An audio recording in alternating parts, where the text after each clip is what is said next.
Much like crack, Balatro can be boiled down to pulling the proverbial slot machine arm until you rake in enough feel-good brain chemicals to be convinced that your deteriorating mental and physical health is worth one more good hit.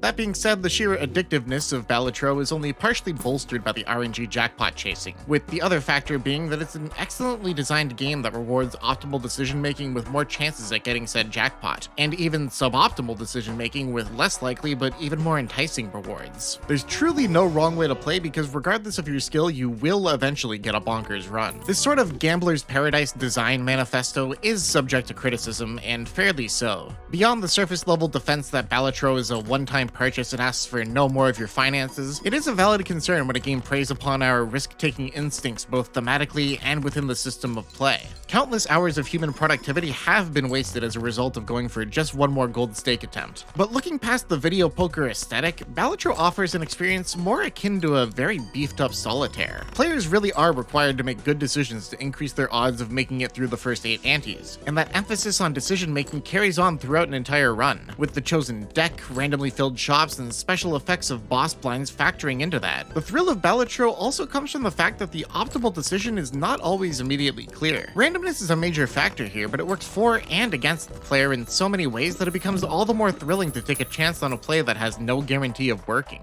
Earning chips, molt, and multiplicative molt from jokers is regarded as a safer option, especially when they scale, but sometimes the stars align and you're in a position to level up and consistently play high-value poker hands, leaving your roster of molt-building jokers open for more niche and interesting options. You can never go into a run knowing what to expect, but the ability to make these sorts of decisions on the fly, whether safe or risky, adds to Balatro's addictiveness more than a flaming score that has to be written in scientific notation. Balatro has cracked the code. Of course it preys on your most primal human instincts, but it does so in such a way that it rewards your strokes of genius as well. Truly, it's admirable to see a game requiring this much thinking hit the mainstream, a sign that the general audience for games goes beyond a lust for cinematic experiences. Once you're past the phase of fishing for flushes, Balatro truly becomes the thinking man's crack.